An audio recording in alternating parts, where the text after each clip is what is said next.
Y si te dijera que muchas de las cosas que haces cada domingo en la iglesia no están en la Biblia como te las enseñaron, hoy vamos a revelar 5 tradiciones que repetimos sin cuestionar, pero que tienen un origen muy distinto al que imaginas. Hoy voy a mostrarte algo incómodo. Existen prácticas que repetimos toda la vida en la iglesia, pero que Jesús nunca enseñó de esa manera. Y cuando ves lo que la Biblia realmente dice, empezarás a reconsiderar cada vez que practiques estos comportamientos. Quédate conmigo, porque la quinta es la más sorprendente. Déjame hacerte una pregunta sincera. ¿Alguna vez te has detenido a pensar por qué hacemos lo que hacemos en la iglesia? No me refiero solo a los gestos o las palabras, me refiero a las razones profundas, al origen verdadero de esas prácticas que repetimos domingo tras domingo, año tras año, generación tras generación. Porque la verdad es que muchos de nosotros crecimos dentro de una estructura religiosa que nos enseñó ciertos comportamientos, como si fueran mandatos divinos, y nunca cuestionamos, nunca preguntamos, simplemente obedecimos, confiando en que todo lo que se hacía en el templo tenía respaldo bíblico absoluto. Pero cuando abres las Escrituras con ojos nuevos, con un corazón dispuesto a buscar la verdad por encima de la tradición, empiezas a descubrir algo perturbador. Empiezas a ver que hay una distancia considerable entre lo que Jesús enseñó y lo que la institución religiosa convirtió en norma. Y no estoy hablando de cosas menores, estoy hablando de prácticas centrales, de comportamientos que definen la experiencia de millones de creyentes alrededor del mundo. Cosas que damos por sentadas, cosas que nunca nos atrevimos a cuestionar porque nos dijeron que hacerlo era dudar de Dios. Pero cuestionar la tradición humana no es dudar de Dios. Es honrar su palabra por encima de las interpretaciones que los hombres construyeron con el paso de los siglos. Jesús mismo fue claro al respecto. En Marcos capítulo 7, versículos 6 al 8, Él confrontó a los líderes religiosos de su tiempo con palabras que siguen siendo vigentes hoy. Les dijo: «Bien profetizó Isaías de vosotros, hipócritas, como está escrito: Este pueblo de labios me honra, mas su corazón está lejos de mí. Pues en vano me honran, enseñando como doctrinas mandamientos de hombres, porque dejando el mandamiento de Dios, os aferráis a la tradición de los hombres». Esas palabras no fueron dirigidas a personas sin fe, fueron dirigidas a los más religiosos de su época, a aquellos que conocían la ley de memoria, a los que oraban en público, a los que ocupaban los primeros asientos en las sinagogas. Y Jesús les dijo que su adoración era en vano porque habían sustituido los mandamientos de Dios por tradiciones humanas. Entonces, si eso sucedió en tiempos de Jesús, ¿por qué pensaríamos que no puede suceder hoy? ¿Por qué asumiríamos que nuestras iglesias están exentas de ese mismo riesgo? La realidad es que no lo están.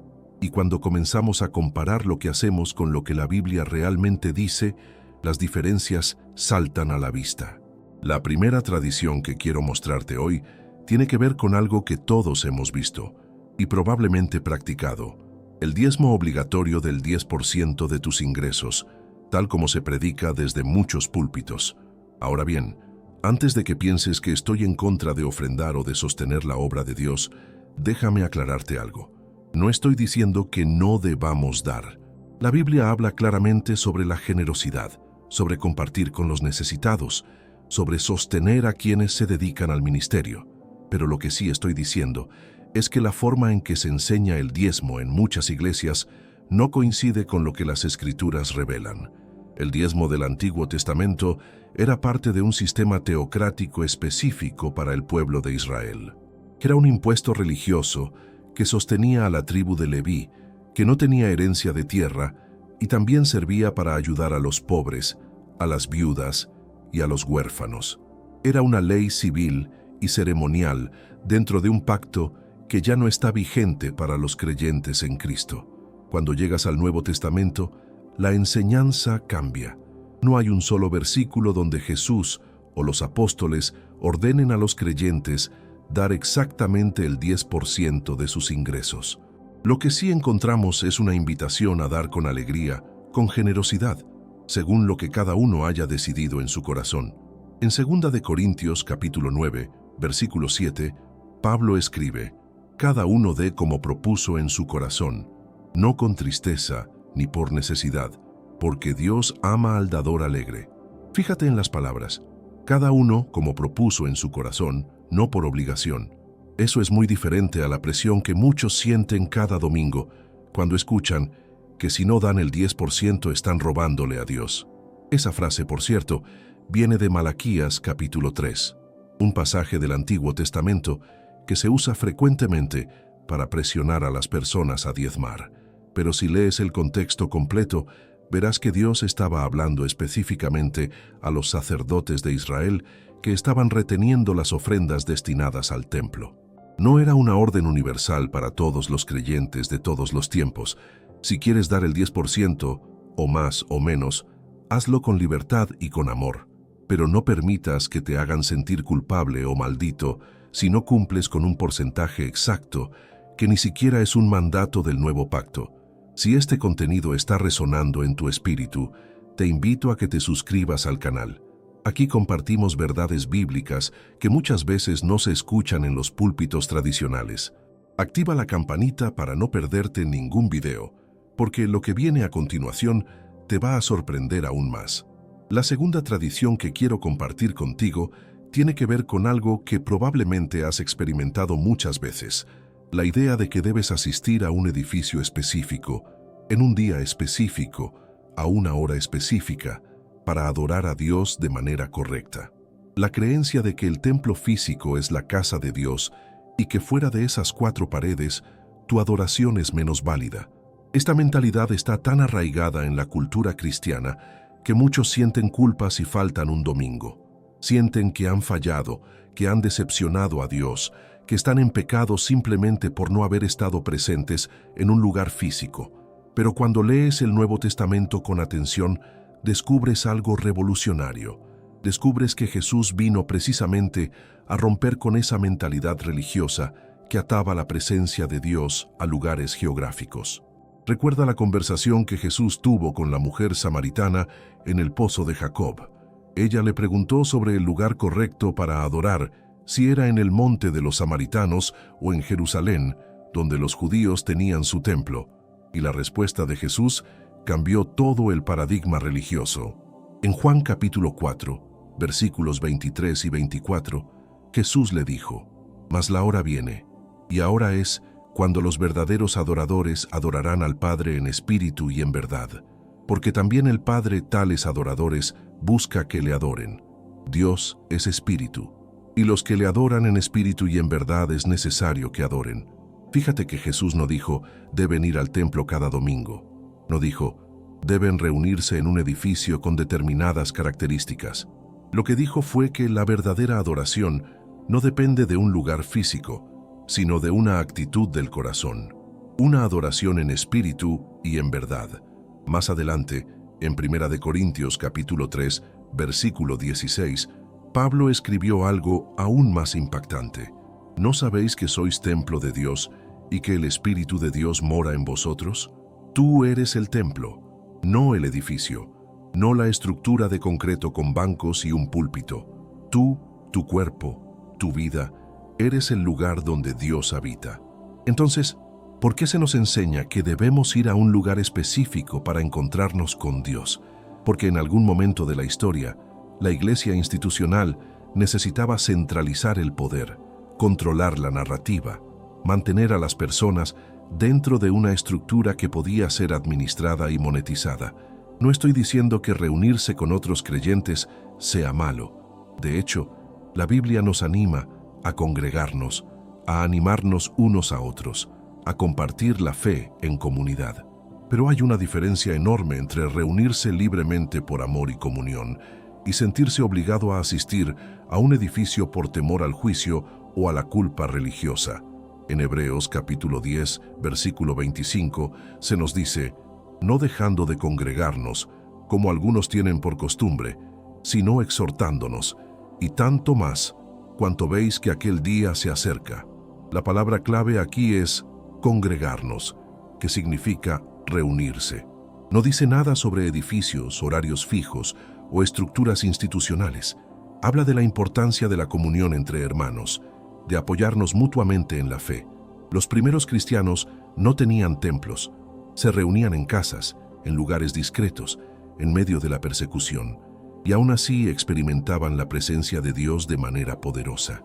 No necesitaban estructuras elaboradas ni ceremonias complicadas, solo necesitaban fe, amor y la presencia del Espíritu Santo. Entonces, ¿cuándo comenzó esta obsesión con los edificios religiosos? Fue después del emperador Constantino en el siglo IV, cuando el cristianismo se convirtió en la religión oficial del Imperio Romano. Fue entonces cuando comenzaron a construirse grandes basílicas, cuando la fe sencilla de los primeros creyentes se transformó en una religión institucionalizada con jerarquías, rituales y, por supuesto, edificios imponentes. Y con el tiempo, esos edificios se convirtieron en símbolos de poder. Se les comenzó a llamar la casa de Dios, como si Dios, que creó el universo entero, pudiera ser contenido en una estructura hecha por manos humanas. El apóstol Pablo, en Hechos capítulo 17, versículos 24 y 25, declaró ante los filósofos de Atenas: «El Dios que hizo el mundo y todas las cosas que en él hay, siendo Señor del cielo y de la tierra, no habita en templos hechos por manos humanas, ni es honrado por manos de hombres, como si necesitase de algo, pues Él es quien da a todos vida y aliento y todas las cosas». Esas palabras son claras y contundentes. Dios no habita en edificios, no necesita de nuestras construcciones, no se siente más presente en un templo que en tu sala, en tu trabajo, en la calle mientras caminas. Él está en todas partes, y especialmente está en ti si has abierto tu corazón a Cristo. Ahora bien, quiero ser justo en este punto. No estoy diciendo que ir a la iglesia sea malo. Si encuentras edificación, comunión genuina y enseñanza bíblica sólida en tu congregación, eso es maravilloso. Pero lo que sí estoy diciendo es que no debes sentirte menos cristiano, menos amado por Dios, o en pecado si por alguna razón no puedes o decides no asistir a un edificio religioso. Tu relación con Dios no depende de tu asistencia a un lugar. Depende de tu corazón, de tu obediencia a su palabra, de tu amor por Él y por los demás. Depende de que vivas cada día como un templo vivo, honrando a Dios con tus decisiones, con tus palabras, con tus acciones. Y si alguna vez has sentido que tu adoración solo cuenta cuando estás dentro de un templo, quiero que sepas que eso no es bíblico. Dios te escucha en tu casa, te ve cuando oras a solas, recibe tu alabanza cuando cantas mientras trabajas. Tu vida entera puede ser un acto de adoración continua, sin necesidad de horarios ni edificios. Cuando entendemos que Cristo es nuestro único mediador, todo cambia. Ya no dependemos de que alguien más interprete la palabra de Dios por nosotros. Ya no necesitamos que un hombre nos diga qué es lo que Dios quiere para nuestra vida. Podemos acercarnos directamente al trono de la gracia, con confianza, porque Jesús abrió el camino. El libro de Hebreos lo explica hermosamente en el capítulo 4, versículos 15 y 16. Porque no tenemos un sumo sacerdote que no pueda compadecerse de nuestras debilidades, sino uno que fue tentado en todo según nuestra semejanza, pero sin pecado. Acerquémonos pues confiadamente al trono de la gracia para alcanzar misericordia y hallar gracia para el oportuno socorro. Acerquémonos confiadamente. No dice, acérquense a través de un intermediario humano. Dice que podemos ir directamente a Dios, por medio de Cristo. Esa es la belleza del nuevo pacto. Esa es la libertad que Jesús nos dio cuando rasgó el velo. Ahora bien, esto no significa que los pastores, maestros y líderes no tengan un papel importante en el cuerpo de Cristo. Claro que lo tienen. Efesios capítulo 4 nos habla de los dones ministeriales que Dios da a la iglesia para edificación, para enseñanza, para equipar a los santos. Pero esos dones no convierten a nadie en un intermediario obligatorio entre tú y Dios. Un verdadero líder espiritual te señala a Cristo, no a sí mismo. Te enseña a buscar a Dios por ti mismo, no a depender de Él para cada decisión que tomes. Te equipa para crecer en madurez espiritual, no para mantenerte en una dependencia infantil. El problema surge cuando la estructura religiosa crea un sistema donde el pastor es visto como alguien que tiene una línea directa con Dios que tú no tienes. donde cuestionar su enseñanza se considera rebeldía, donde su palabra tiene el mismo peso que la Escritura. Eso no es bíblico, eso es control, no liderazgo. Los creyentes de Berea fueron elogiados en el libro de Hechos precisamente porque no aceptaban las enseñanzas sin verificarlas primero. En Hechos capítulo 17, versículo 11, leemos: «Y estos eran más nobles que los que estaban en Tesalónica, pues recibieron la palabra con toda solicitud, escudriñando cada día las Escrituras para ver si estas cosas eran así». Escudriñaban las Escrituras. No solo aceptaban lo que Pablo decía porque era Pablo, verificaban, comparaban, estudiaban, y fueron llamados nobles por hacer eso. No rebeldes, no incrédulos, nobles. Entonces, si alguien te dice que no debes cuestionar lo que el pastor enseña, esa persona te está alejando del modelo bíblico. La Biblia nos anima a examinar todo, a retener lo bueno, a no creer a todo espíritu, sino a probar si son de Dios. Esta es una verdad liberadora, pero también es incómoda para aquellos que han construido su autoridad sobre la ignorancia de las personas. Por eso muchos líderes no quieren que sus congregaciones estudien la Biblia por sí mismas.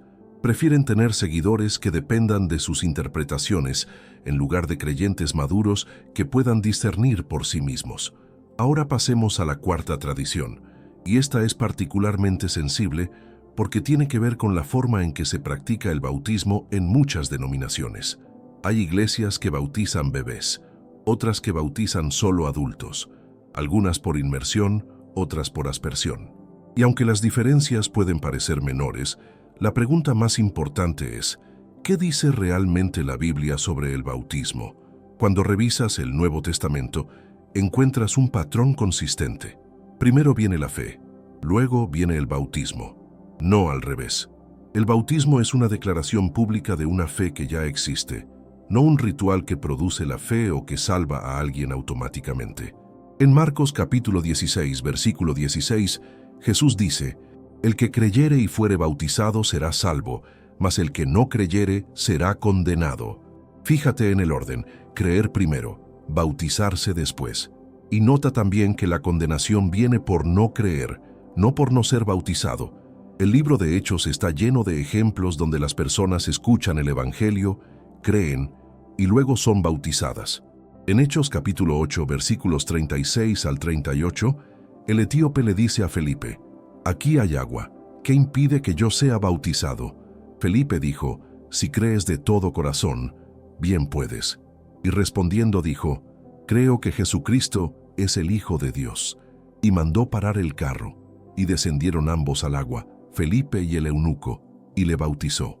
La condición era creer, y el método era por inmersión, descendiendo al agua. No hay un solo ejemplo en el Nuevo Testamento de un bebé siendo bautizado, ni uno. Todos los bautismos registrados involucran a personas que primero escucharon, entendieron y creyeron el mensaje del Evangelio. Entonces, ¿de dónde viene la práctica de bautizar bebés? No de la Biblia, sino de tradiciones que se desarrollaron siglos después, mezcladas con ideas de que el bautismo tiene un poder mágico para salvar o para limpiar del pecado original. Pero la Escritura es clara: el bautismo es un símbolo, una declaración externa de una transformación interna que ya ocurrió. Es importante, sí, Jesús lo mandó, pero no es un sacramento que salva por sí mismo, ni algo que deba aplicarse a personas que no tienen la capacidad de entender y creer. Romanos capítulo 6, versículos 3 y 4, explica el significado del bautismo.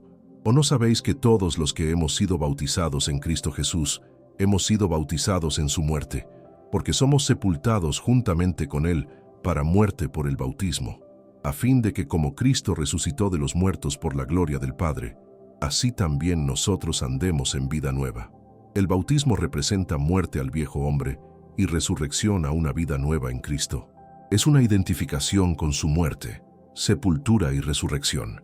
Y para que ese simbolismo tenga sentido, la persona debe entender lo que está haciendo y por qué lo está haciendo. Bautizar a un bebé que no tiene conciencia de lo que está ocurriendo no cumple con el propósito bíblico del bautismo. Puede ser una tradición religiosa, puede tener valor cultural o familiar, pero no es lo que el Nuevo Testamento enseña. Y esto nos lleva a algo más profundo. Muchas personas crecen pensando que fueron salvas porque fueron bautizadas de bebés. Viven toda su vida confiando en un ritual que hicieron por ellos cuando no tenían uso de razón. Pero la salvación no viene por un ritual, viene por fe personal en Jesucristo. Efesios capítulo 2 versículos 8 y 9 lo dice sin ambigüedades. Porque por gracia sois salvos por medio de la fe, y esto no de vosotros, pues es don de Dios, no por obras, para que nadie se gloríe. La fe es personal, no puede ser heredada, no puede ser transferida por un sacramento. Cada persona tiene que tomar su propia decisión de seguir a Cristo, y una vez que esa decisión se toma, el bautismo es el paso de obediencia que sigue. Si has sido bautizado de bebé y nunca has tomado una decisión consciente de seguir a Cristo, te invito a que consideres seriamente tu relación con Dios. No se trata de repetir un ritual, se trata de tener un encuentro real con el Salvador.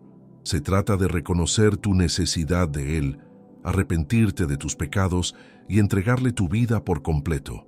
Y cuando eso sucede, cuando esa transformación genuina ocurre en tu corazón, entonces el bautismo cobra su verdadero significado. Deja de ser una tradición vacía y se convierte en una poderosa declaración de fe ante el mundo y ante el reino espiritual.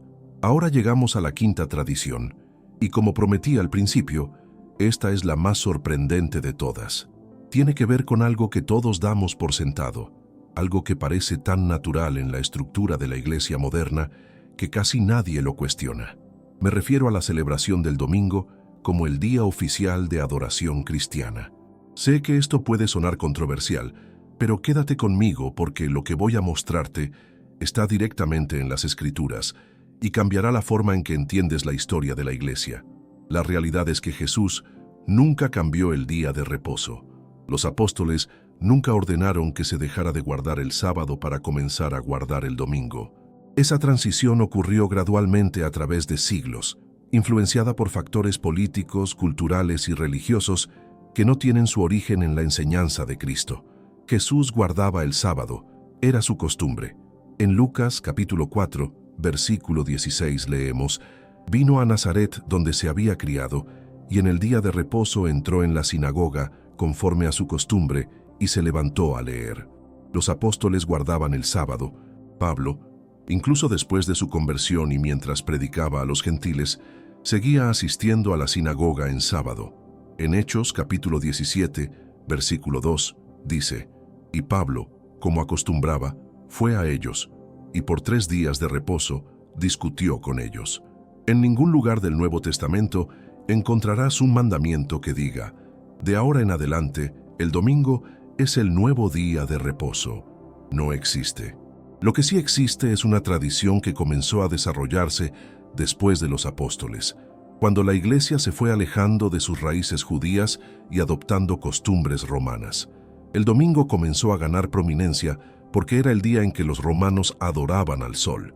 Cuando el cristianismo se convirtió en la religión oficial del Imperio Romano bajo Constantino en el siglo IV, hubo una fusión de prácticas paganas con cristianas. El domingo, que ya era un día de celebración pagana, fue adoptado como el día de adoración cristiana, justificándolo con la resurrección de Jesús, que efectivamente ocurrió en domingo. Pero la resurrección de Jesús no anuló el cuarto mandamiento.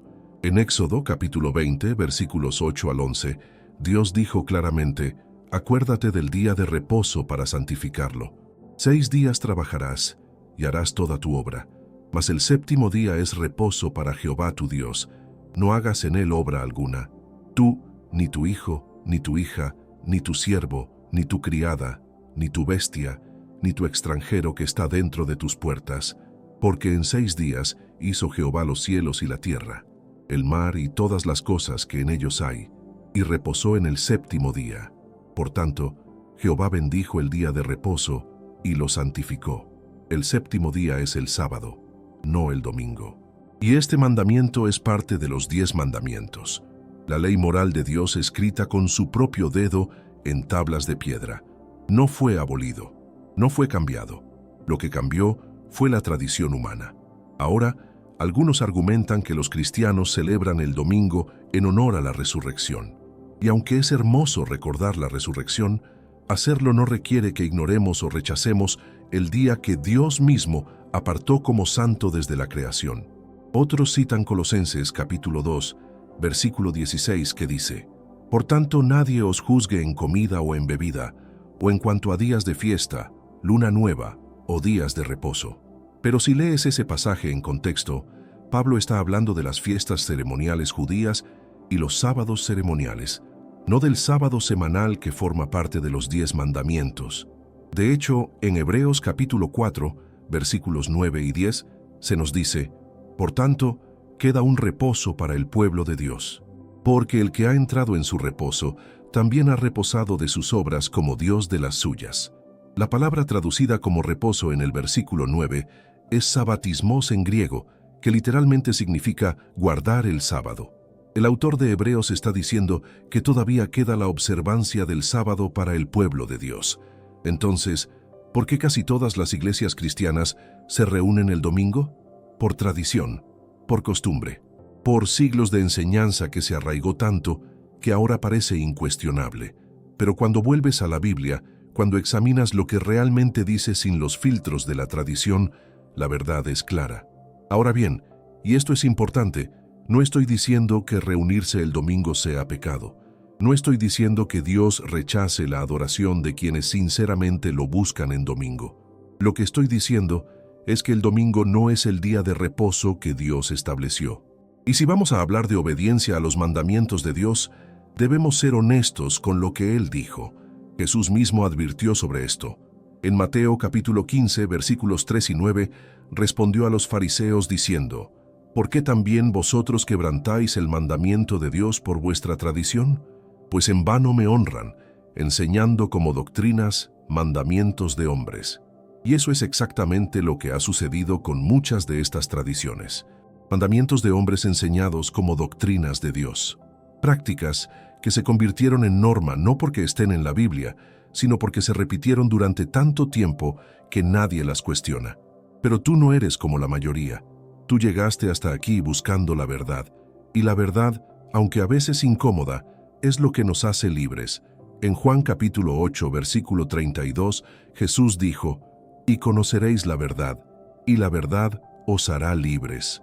Libres de la manipulación religiosa, libres de la culpa injusta, libres de las tradiciones que nos alejan de la palabra de Dios, libres para adorar en espíritu y en verdad, no por obligación, sino por amor genuino al Señor. Estas 5 tradiciones que hemos explorado hoy son solo una muestra de cuántas cosas se han distorsionado con el paso del tiempo. No se trata de juzgar a nadie, se trata de volver a la palabra, de examinar todo a la luz de las Escrituras, de estar dispuestos a dejar atrás lo que no tiene fundamento bíblico, sin importar cuán arraigado esté en nuestra experiencia religiosa. Quiero agradecerte de corazón por haber llegado hasta aquí.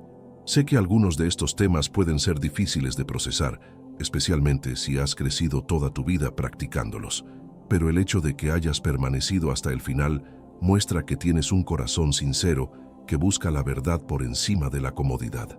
Recuerda que Dios no te pide perfección en el conocimiento, sino sinceridad en la búsqueda. Él honra a quienes le buscan con todo el corazón, y eso es exactamente lo que estás haciendo al cuestionar, al examinar, al comparar lo que te enseñaron con lo que realmente dice su palabra. Si este video te ha impactado, te invito a que te suscribas al canal para seguir descubriendo verdades bíblicas que muchas veces permanecen ocultas. Dale like si este contenido te ha hecho reflexionar y déjame un comentario contándome cuál de estas 5 tradiciones te sorprendió más. Tu testimonio puede ayudar a otros que también están buscando respuestas. Y no te vayas todavía, porque en la pantalla van a aparecer más videos que profundizan en temas que te ayudarán a fortalecer tu fe y a caminar más cerca de la verdad. Sigue con nosotros en este viaje de descubrimiento espiritual. Que Dios te bendiga grandemente.